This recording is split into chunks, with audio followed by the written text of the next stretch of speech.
장애인 문화복지신문 제278호 제15면입니다. 화성시, 경기도 중증장애인 주간보호시설 지원사업 선정들. 화성시가 2021년 경기도 중증장애인 주간보호시설 지원사업에 최종 선정됐다고 5일 밝혔다. 이번 사업은 주간보호센터를 이용하기 어려운 중증장애인도 복지 서비스를 제공받을 수 있도록 중증장애인 전담 인력 확보와 관련 시설 개선을 돕는 사업이다. 화성시는 화성시 아르딤장애인 주간보호센터와 동탄 아르딤장애인 주간보호센터 두 개소가 선정돼 전담 인력 인건비와 환경 개선비 총 1억 1천만 원을 지원받게 됐다. 이에 센터 내 중증장애인 전담반을 설치하고 안전매트, CCTV, 벽면 보강, 독립이용 공간 등을 조성할 계획이다.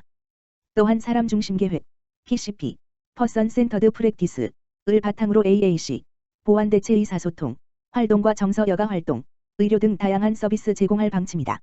서철모 화성시장은 코로나19가 장기화되면서 가정 내 가중되고 있는 돌봄의 어려움을 조금이나마 덜어줄 수 있길 기대한다며 이번 시범사업 선정을 계기로 장애인 복지 향상과 건강 증진을 위해 더욱 힘쓸 것이라고 말했다.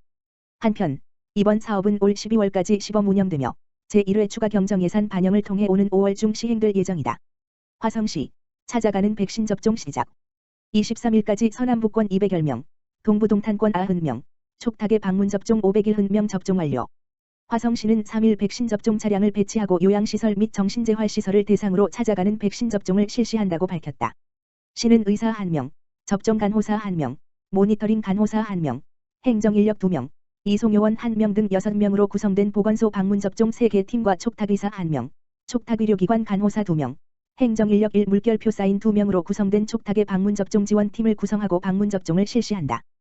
또한 화성시는 이를 위해 지난달 26일부터 12인승 승합 공용 차량 3대의 예방접종 홍보 문구를 랩핑하고 찾아가는 백신 접종 차량의 배차를 완료했다.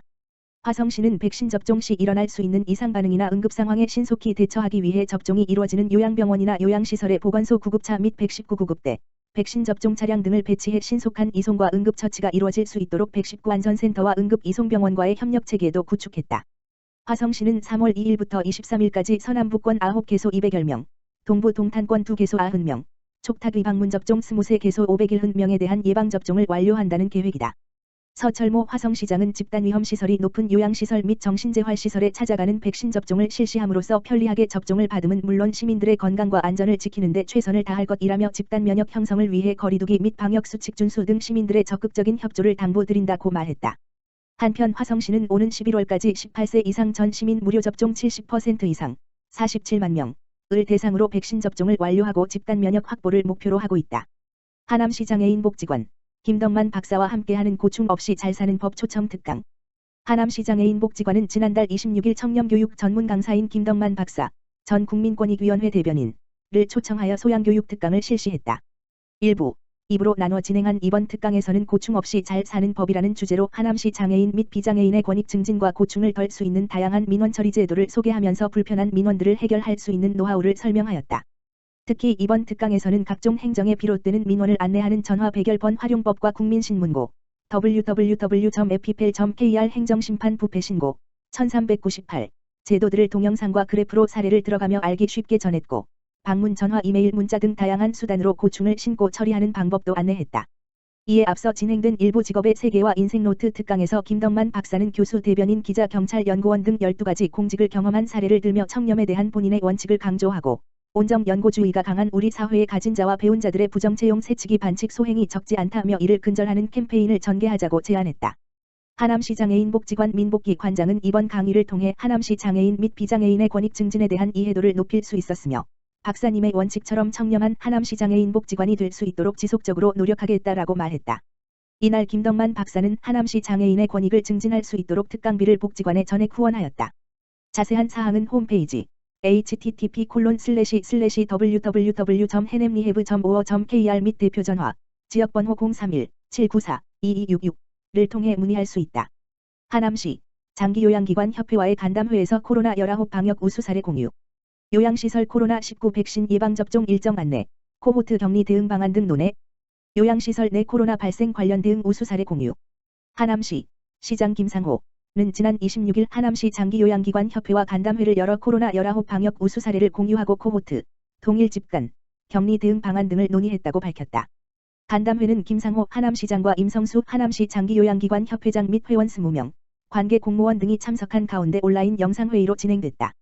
이날 회의에서는 3월 11일부터 시작되는 요양시설 코로나19 백신 예방접종 일정을 안내하고 협조를 요청했으며 집단 감염에 따른 코호트 격리 시 효과적인 대응 방안을 모색했다.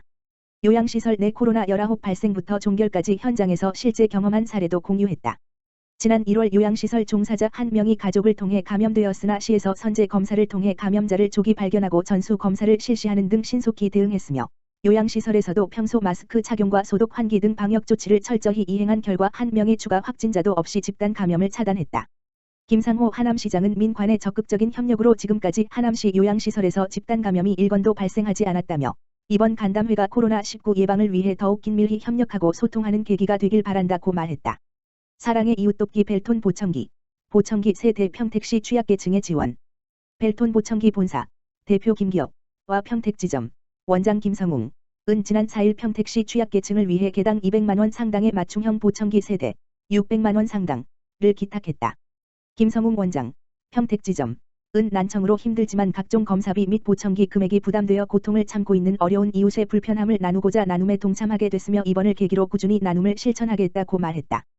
벨톤 보청기는 전국적으로 50여 개의 지점을 두고 있으며 지역사회의 취약계층을 위해 보청기 지원으로 지역사회 공헌 활동을 활발히 펼치고 있다. 보청기 나눔은 난청으로 취업 및 생활에 어려움을 겪는 취약계층을 적극 발굴해 지원할 예정이며 평택지점은 검사와 꾸준한 관리를 할 예정이다. 정장선 평택시장은 난청으로 어려움을 겪고 있는 취약계층을 외면하지 않고 이웃사랑을 실천하는 벨톤 보청기에 감사드리며 대상자에게 잘 전달하겠다고 말했다. 평택시 평택형 6.1 사업 속도감 있게 추진한다. 평택시는 3일 정장선 시장과 간부 공무원이 참석한 가운데 평택형 6.1 사업 후속 조치 보고회를 개최해 지역의 특성과 여건을 반영한 평택형 6.1 사업을 적극 추진하기로 했다. 지난해 코로나19 장기화로 인한 극심한 경기 침체 극복과 저탄소, 친환경 경제 요구 증대로 그린 경제로 전환의 필요성이 증가해 한국판 6.1 종합계획이 발표됐다. 이에 따라 평택시는 디지털 비대면 유망 산업을 집중 육성하고 코로나19로 인한 경제 위기와 함께 기후 환경 위기를 동시에 극복하기 위한 평택형 6.1 추진 계획을 선도적으로 수립한 바 있다. 이날 보고회에서는 평택형 6.1 사업의 이행 사항을 점검하고 기존 추진 중인 디지털 6.1, 그린 6.1, 안전망 강화 등 세 대 분야의 70개 프로젝트에 대한 문제점, 향후 발전 방향 등에 대한 논의가 활발히 이루어졌다. 평택시는 스마트한 전통시장 디지털 배송 시스템 구축 사업 등 정상 추진되고 있는 60개 사업에 대해서는 속도감 있게 추진할 방침이다. 한편 지난해부터 추진해 완료한 로봇 보행 재활운동 사업 등 3개 사업과 부진 사업인 청년 창업가 판매 플랫폼 구축 사업 등 7개 사업에 대해서는 협의를 통해 조정하고 대체 사업들을 발굴해 내실 있게 추진한다는 계획이다.